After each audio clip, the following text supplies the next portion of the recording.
Hello guys, welcome back to my channel drama series.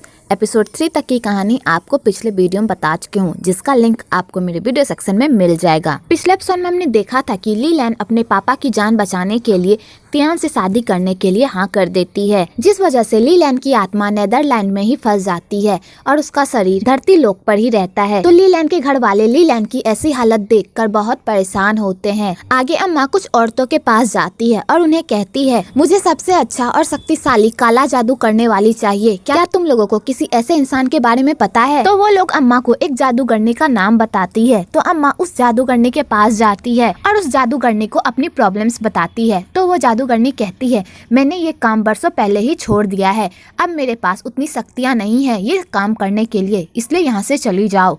तो अम्मा sad होकर वहाँ से चली जाती है। इधर बाई जब लीलैन को ऐसी हालत में देखता है तो वो पूरी तरह शॉक्ड हो जाता है। तो लैंग बाई को कहता है, ये सब तुम्हारी वजह से हुआ है। जब लीलैन तुम्हारे पास यान का पता पूछने आई थी तो तुम्हें उसे रोकना चाहिए था। तो तुम्हें ऐसे लीलैन को जुए के अड्डे पर जाने नहीं देना चाहिए था। तो बाई कहता है, मैंने लीलैन को समझा बुझाकर घर जाने को कहा था, ना कि जुए के अड्डे पर। वेल यहाँ पर दोनों एक दूसरे पर ही इल्जाम लगाने लगते हैं।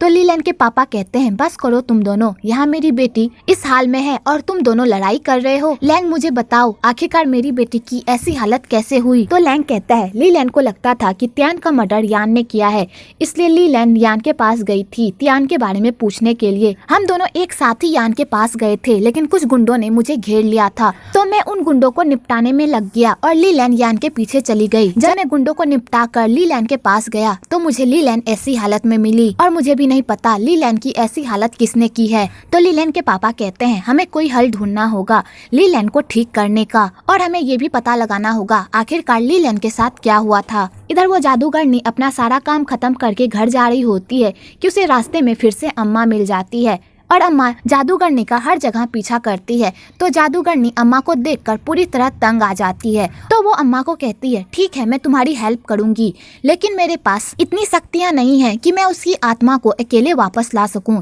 इसलिए मुझे एक और आदमी की जरूरत पड़ेगी जो नेदरलैंड और धरती लोक का माध्यम बन सके, जिसकी आत्मा नेदरलैंड जा सके और लीलैंड की आत्मा को वापस ला सके। इसलिए जब तुम्हें ऐसा आदमी मिल जाए तब तुम मेरे पास आना, तब मैं तुम्हारी हेल्प करूंगी। तो अम्मा ये सुनकर खुश हो जाती है। दूसरी तरफ तियान लीलैन को नेदरलैंड लेकर जाता है। तो लीलैन वहाँ के लोगों को देखकर पूरी तरह डर जाती है और तियान से पूछती है, ये लोग ऐसा क्यों कर रहे हैं?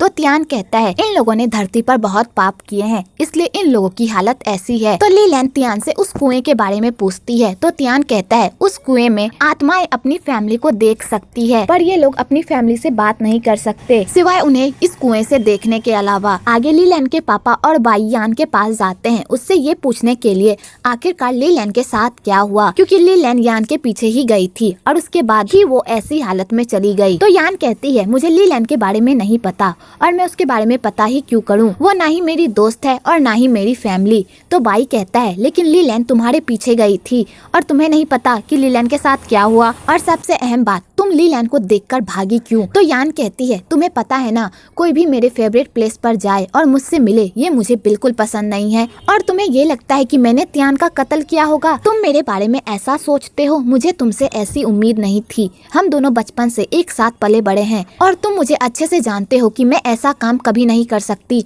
फिर भी तुमने मुझ पर शक किया। तो बाई कहता है, शक करने की बात नहीं है, लेकिन सारे सुराग तुम्हारी तरफ जा रहे हैं। तो यान कहती है, मुझे नहीं पता लीलैन के साथ क्या हुआ और ना ही मुझे इसके बारे में पता करना है, और यान लीलैन के पापा की इंसल्ट करके वहाँ से चली जाती है। तो बाई यान की तरफ से लीलैन के पापा से माफी मांगता है। वेल यहाँ से भी उन दोनों को कुछ भी नहीं पता चलता कि आखिरकार लीलैन की ऐसी हालत किसकी वजह से हुई है और किसने लीलैन को इस हालत में पहुँचाया है। आगे कुछ शैतान सारी आत्माओं को कहीं ले जा रहे होते हैं। तो लीलैन तियान से पूछती है, ये सब कहाँ जा रहे हैं? तो तियान कहता है, ये सब कोर्ट जा रहे हैं, यहाँ पर इनका फैसला होगा कि कौन स्वर्ग जाएगा और कौन नर्क। जिसने अच्छे काम किए होंगे वो स्वर्ग जाएगा और जिसने बुरे काम किए होंगे वो नर्क जाएगा। तो लीलैन कहती है, तुम भी तो मर चुके हो ना, और तुम भी एक आत्मा हो, तो फिर ये लोग तुम्हें कोर्ट क्यों नहीं ले जा रहे?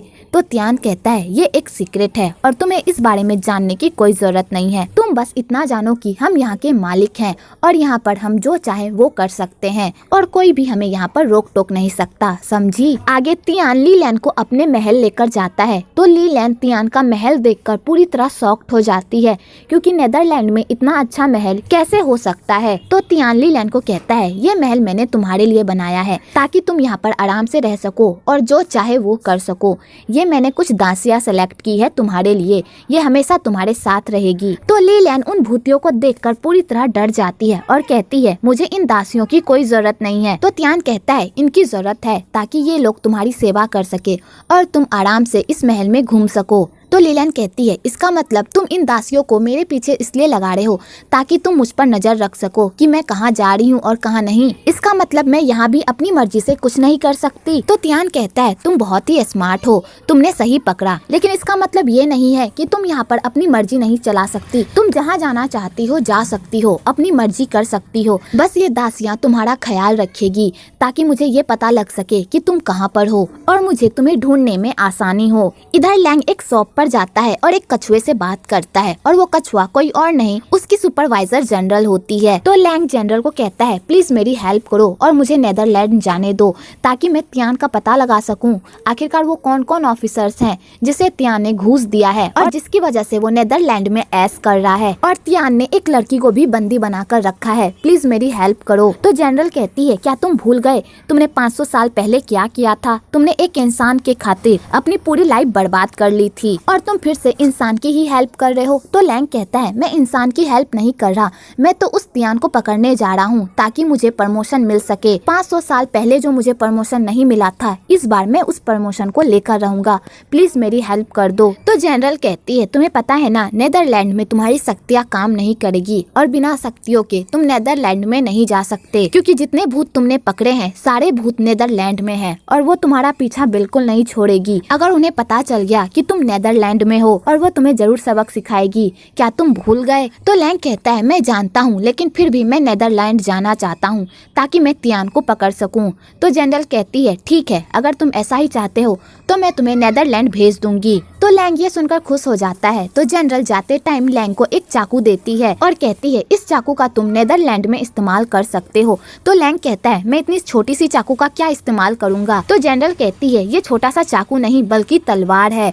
तो लैंग जैसे ही छोटे से चाकू को तलवार में बदलते हुए देखता है तो वो पूरी तरह खुश हो जाता है और जनरल को थैंक यू कहता है। इधर वो स्टोर का मालिक लैंग को ऐसी हरकत करते हुए देख लेता है तो वो सोचने लगता है कि आखिरकार लैंग इस कछुए से क्या बात कर रहा है, कहीं ये बंदा पागल तो नहीं हो गया। इधर लैंग भी उस बंदे को देख लेता है तो लैंग उस बंदे के सामने ऐसा नाटक करने लगता है कि उसे वो कछुआ पसंद आ गया है। वेल यहाँ का सीन थोड़ा सा फनी भी होता है। आगे लीलैंड उस भूतिया घर को देख रही होती है कि तभी उसकी नजर एक कंपास पर पड़ती है। तो लीलैंड उस कंपास के जरिए बाई के सपने में आती है और बाई को कहती है बाई मैं तियान से शादी कर रही हूँ। तो बाई कहता है लीलैंड तुम ऐसा नहीं कर सकती, तुम तियान से शादी नहीं कर सकती। तो लीलैंड कहती है मेरे पास कोई और चारा नहीं है, मुझे उससे शादी करनी होगी अपनी फैमिली के खातिर। अगर मैंने उससे शादी नहीं की तो वो मेरी फैमिली का पीछा कभी भी नहीं छोड़ेगा। प्लीज मेरे पापा और अम्मा को कहना मैं यहाँ पर ठीक हूँ, मेरी चिंता ना करे, बस अपना ख्याल रखे। और बाई तुम्हें भी थैंक यू, तुमने मेरे लिए जो सब भी किया उन सब के लिए दिल से थैंक यू। प्लीज मेरे पापा और अम्मा को कहना मैं उनसे बहुत प्यार करती हूँ। और लीलैंड ये कहकर गायब हो जाती है। तो बाई उसे हर जगह ढूंढता है पर वो उसे नहीं मिलती कि तभी अचानक बाई की नींद खुल जाती है। दूसरी तरफ तियान की माँ तियान की शादी का सारा सामान आग में जला रही होती है कि तभी उधर से बाई आता है और तियान की माँ को कहता है आपको सब पता था ना, फिर भी आपने हमें कुछ भी नहीं बताया, आप ये सब क्या कर रही हैं? इससे एक लड़की की लाइफ बर्बाद हो रही है। तो तियान की माँ कहती है फाइनली लीलैंड को अकल आई और उसने तियान से शादी करने के लिए हाँ कर दी। तो बाई कहता है उसने अपनी मर्जी से हाँ नहीं की, उसे जबरदस्ती कहलवाया गया है। तो तियान की माँ कहती है जैसे भी उसने हाँ की लेकिन उसने शादी के लिए हाँ तो की ना, अब मेरा बेटा फाइनली बहुत खुश होगा कि उसकी शादी हो रही है। तो बाई कहता है आपका बेटा इतना भी अच्छा नहीं था जितना आप कह रही हैं, वो एक नंबर का निर्दयी सब पर जुल्म करने वाला था और आपने भी कभी उसे जुल्म करने से नहीं रोका। उसने जब भी कोई गलती की आपने उस पर पर्दा डाला और हमेशा उसकी गलती में उसे सपोर्ट किया, जिस वजह से उसकी मनमानी और बढ़ गई और वो गलत के रास्ते पर चला गया। ये सब आपकी वजह से हुआ है। तो तियान की माँ कोई रिप्लाई नहीं करती। तो बाइक कहता है अगर किसी को भी इस फैमिली की चिंता नहीं है तो मैं फिर इस फैमिली की चिंता क्यों करूं और मैं इस फैमिली को बचाने के लिए शादी क्यों करूं। ये शादी भी एक फिजूल है। और बाई वहाँ का सारा सामान गिरा कर वहाँ से चला जाता है। तो तियान की माँ पर इसका भी कोई असर नहीं होता और तियान की माँ तियान की शादी का सारा सामान बड़े प्यार से जलाती है। इधर तियान और लीलैन जश्न का लाभ उठाते हैं। तो तियान लीलैन को कहता है 2 दिन बाद एक बड़ी पार्टी होगी जहाँ पर मेरे बहुत सारे दोस्त आएंगे, तुम्हें भी उस पार्टी में चलना होगा। तो लीलैन कहती है मैं तुम्हारे साथ उस पार्टी में क्यों जाऊं। तो तियान कहता है तुम्हें उन पार्टी को अटेंड करना सीखना होगा और मेहमानों का कैसे स्वागत करते हैं वो सब भी तुम्हें सीखना होगा, क्योंकि आगे चलकर तुम्हें ये सब हैंडल करना है, समझी। आगे तियान अपने शादी का जोड़ा ट्राई करता है और कहता है मेरी माँ की चॉइस एकदम बेस्ट है, देखो उन्होंने मेरे लिए कितना अच्छा जोड़ा खरीदा है। तो लीलैन वहाँ पर रखे सारे सामानों को देखने लगती है कि तभी उसकी नजर एक बुक पर पड़ती है।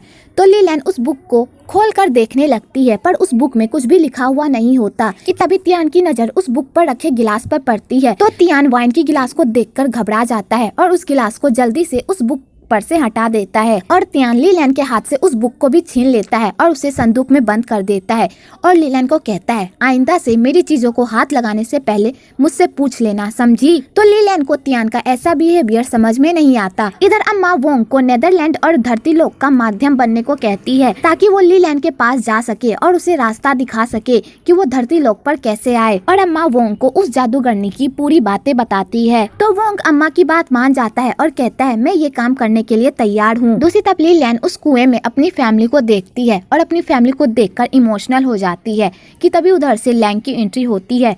तो लीलैन लैंग को देखकर पूरी तरह हैरान होती है और लैंग से पूछती है तुम यहाँ पर क्या कर रहे हो। तो लैंग कहता है कुएं में देखकर ही बात करो, अगर तुम्हारी भूतिया दासी को पता चल गया तो वो जाकर रिपोर्ट कर देगी। तो लीलैन कुएं में देखकर बात करती है और कहती है तुम यहाँ पर कैसे आए।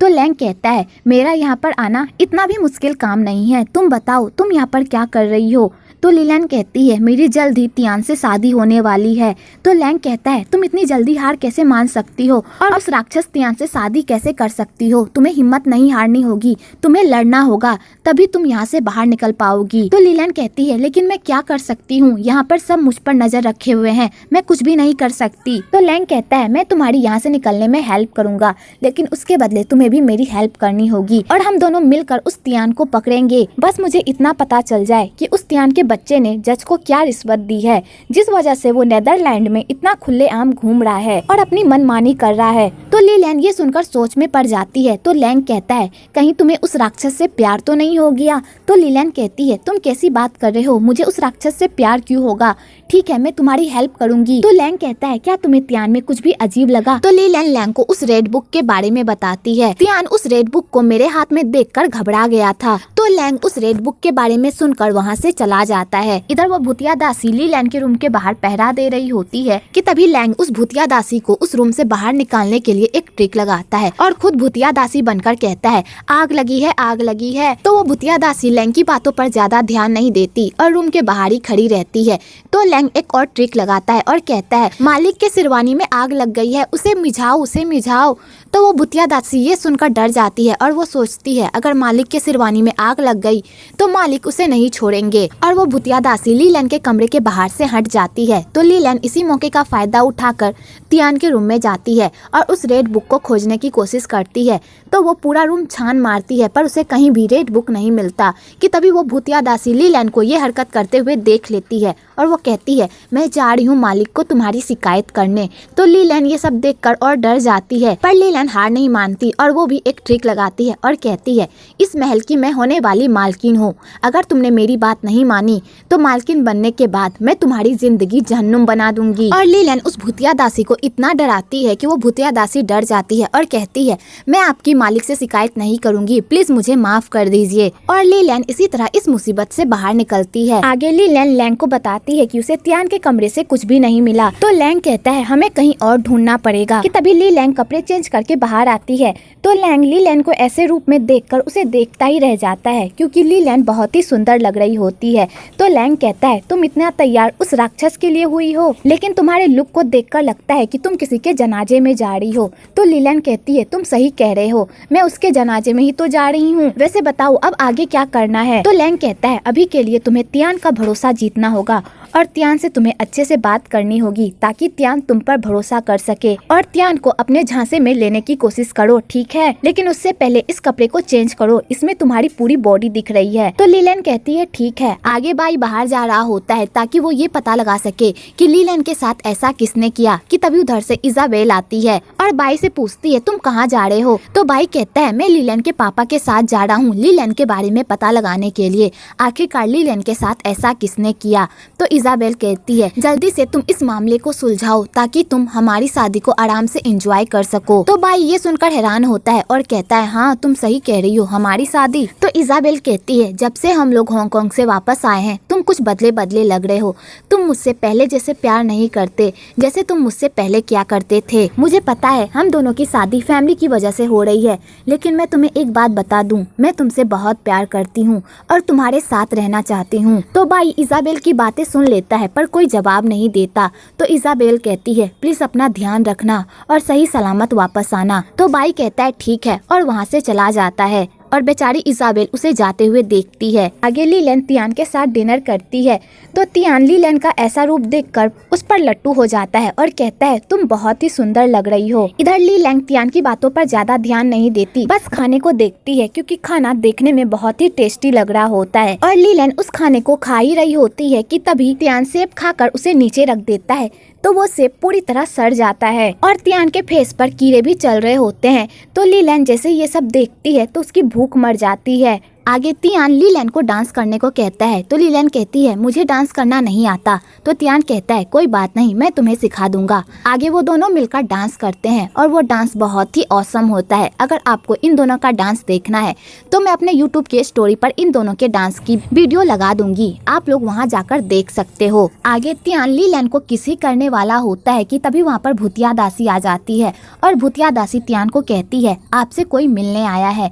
तो तियान ली लैन को कहता है मुझे कुछ जरूरी काम है, मैं तुमसे बाद में मिलता हूँ, और ये कहकर तियान वहाँ से चला जाता है। तो ली लैन भी तियान का पीछा करती है। तो तियान उस बंदे से कह रहा होता है आप टेंशन मत लीजिए, मैंने जो आपसे वादा किया है मैं आपको सही टाइम पर पहुँचा दूंगा। और वो बंदा और तियान वहाँ से चले जाते हैं। तो ली लैन उस बंदे की शक्ल देखने की कोशिश करती है पर वो नहीं देख पाती क्योंकि उसने अपनी शक्ल को कवर किया हुआ होता है। लेकिन ली लैन उस बंदे के जूते देखती है जो हरे कलर की होती है। दूसरी तरफ ली लैन के पापा और बाई उसी जुए के अड्डे पर जाते हैं ली लैन के बारे में पता लगाने के लिए आखिरकार ली लैन के साथ क्या हुआ। तो वहाँ उनकी मुलाकात यान से होती है। तो यान उन दोनों को टोंट मारने से पीछे नहीं हटती और कहती है यहाँ पर तुम लोगों को कुछ भी नहीं मिलेगा। तो बाई कहता है वो तुम हम पर छोड़ दो। तो यान कहती है तुम्हारी जैसी मर्जी, और ये कहकर यान वहाँ से चली जाती है। आगे वो लोग पता लगाने की कोशिश करते हैं कि ली लैन के साथ क्या हुआ, पर उन लोगों को कुछ भी नहीं पता चलता। तो बाई कहता है हम लोगों ने तो यहाँ की जांच कर ली पर हमने गली की जांच नहीं की है, हमें वहाँ जाकर जांच करनी चाहिए, शायद हमें वहाँ से कुछ पता चल जाए। आगे ली लैन ये बात लैंग को बताती है और वो दोनों मिलकर पूरे महल में उस बंदे को ढूंढते हैं। तो लैंग ली लैन से पूछता है तुमने अपनी भूतिया दासी से पीछा कैसे छुड़वाया। तो ली लैन कहती है मैंने उन्हें धमकी दी है कि मैं इस महल की मालकिन बनने वाली हूँ, अगर तुम लोगों ने मेरी बात नहीं मानी तो मैं तुम लोगों की जिंदगी जहन्नुम बना दूंगी। तो वो लोग मेरी बातें मान गयी। तो लैंग कहता है तुम में बहुत दम है, तुमने तो भूत को भी मात दे दी। आगे वो लोग चोरी छुपे जा रहे होते हैं कि तभी एक भूतिया दासी उन लोगों को देख लेती है। तो वो लोग इस चक्कर में एक रूम में जाकर छुप जाते हैं। तो वो भूतिया दासी उन लोगों को हर जगह ढूंढती है पर वो लोग उसे नहीं मिलते। तो उस भूतिया दासी को लगता है कि शायद उसे वहम हुआ होगा और वो भूतिया दासी वहाँ से चली जाती है। तो लैंग और ली लैन बाल बाल उस भूतिया दासी से बचते हैं कि तभी उन लोगों को एक खुफिया रास्ते के बारे में पता चलता है। तो वो दोनों मिलकर उस तय खाने में जाते हैं और वहाँ पर तियान के खिलाफ सबूत ढूंढने लगते हैं। दूसरी तरफ अम्मा उस जादूगरनी से तंत्र मंत्र करवाती है ताकि लीलैंड की आत्मा लीलैंड के शरीर में वापस आ जाए। दूसरी तरफ लीलैंड को वो लाल किताब मिल जाता है कि तभी उधर से एक ज़ॉम्बी लैंग पर हमला कर देता है और वो ज़ॉम्बी लैंग को मारने ही वाला होता है कि तभी लीलैंड उस ज़ॉम्बी पर एक घड़े से वार कर देती है, जिस वजह से वो ज़ॉम्बी घायल हो जाता है और लैंग भी उस ज़ॉम्बी पर चाकू से वार करता है, जिस वजह से वो ज़ॉम्बी मर जाता है। तो लीलैंड लैंग से पूछती है आखिरकार ये इंसान कौन है। तो लैंग कहता है शायद तियान ने इस बुक की रखवाली करने के लिए इस ज़ॉम्बी को रखा होगा कि तभी उधर से कोई तय खाने की तरफ आ रहा होता है। तो लैंग और लीलैंड उस ज़ॉम्बी के लाश को ठिकाने लगाकर वहीं पर छुप जाते हैं। तो वो राक्षस लाल किताब को लेकर वहाँ से चला जाता है। तो लैंग कहता है लानत है, हम लोग सबूत के इतने पास थे फिर भी हमारे हाथ कुछ भी नहीं लगा कि तभी लीलैंड लैंग को वही बुक दिखाती है और कहती है मेरे पास तो है। तो लैंग लीलैंड के हाथ में उस बुक को देखकर खुश हो जाता है और कहता है तुम सच में बहुत शातिर हो। आगे वो लोग उस बुक की छानबीन करते हैं पर उन लोगों को कोई सबूत नहीं मिलता कि तभी लीलैंड को याद आता है कि तियान इस बुक को पानी से बचा कर रखता था। तो वो लोग उस बुक को पानी में डाल देते हैं। जैसे ही वो लोग बुक को पानी में डालते हैं तो वो बुक एक ब्लैक मोती बन जाती है। तो लैंग कहता है ये मोती बहुत ही कीमती है, इसका मतलब तियान इसी मोती के सहारे उन लोगों को घूस देता है ताकि वो लोग इसे ऐसी लाइफ जीने दे। आगे वो लोग वहाँ से निकल रहे होते हैं कि तभी लीलैंड को वोंग की आत्मा दिखती है। तो वोंग लीलैंड को बताता है कि तुम्हारे लिए धरती लोक का दरवाजा कुछ क्षणों के लिए खुला है, इसलिए जल्दी से नेदरलैंड के गेट पर जाओ और अपनी आत्मा को यहाँ से मुक्त करवाओ। इधर वोंग धरती लोक पर बेहोश हो जाता है। तो अम्मा वोंग की ऐसी हालत देखकर परेशान हो जाती है और वोंग को उठाने की कोशिश करती है। तो कुछ देर बाद वोंग को होश आता है और वोंग अम्मा को बताता है कि उसने लीलैंड को यह संदेशा पहुंचा दिया है कि कुछ देर के लिए धरती लोक का दरवाजा खुल गया है। तो अम्मा ये सुनकर खुश भी होती है पर उन्हें डर भी लगता है कि अगर वो लोग वहाँ से नहीं निकल पाए तो क्या होगा। तो लैंग और लीलैंड जल्दी से नेदरलैंड के गेट पर जाते हैं। तो वहाँ पर ढेर सारे आत्मा उन दोनों का रास्ता रोके हुए होते हैं। तो लैंग लीलैंड को कहता है तुम जल्दी से इस दरवाजे के बाहर जाओ, मैं इन लोगों को संभाल लूंगा। तो लीलैंड दौड़कर दरवाजे की तरफ जाती है और इधर लैंग उन भूतों से लड़ता है पर वो भूत लैंग पर ही हावी हो जाते हैं और लैंग उन भूतों से लड़ते लड़ते नीचे गिर जाता है। तो लीलैंड लैंग की ऐसी हालत नहीं देख पाती और वो उन भूतों से लड़ने लगती है और लैंग की जान बचाने की कोशिश करती है। तो वो भूत भी लीलैंड पर भी हावी हो जाते हैं, लेकिन सही टाइम पर लैंग आकर लीलैंड को बचा लेता है और इस चक्कर में धरती लोक का दरवाजा बंद हो जाता है और वो लोग धरती लोक पर वापस नहीं जा पाते। तो लीलैंड ये देखकर सैड हो जाती है। तो लैंग लीलैंड को कहता है तुम टेंशन मत लो, मैं तुम्हें सही सलामत यहाँ से बाहर निकालूंगा और तुम अपनी लाइफ धरती लोक पर आराम से जियोगी। तो लीलैंड कहती है अब मुझे क्या करना होगा। तो लैंग कहता है पहले तो हमें महल जाना होगा और तियान के कारनामों पर नजर रखनी होगी। आगे वो लोग महल की ओर जाते हैं कि तभी एक औरत उन दोनों को देखती है और वो औरत लीलैंड का नाम लेती है पर उस औरत की शक्ल नहीं दिखाई जाती और यहीं पर एपिसोड 4 खत्म होता है। अगर आपको ये वीडियो अच्छी लगी हो तो एक लाइक जरूर करें और मेरे चैनल को सब्सक्राइब करना तो बिल्कुल ना भूले।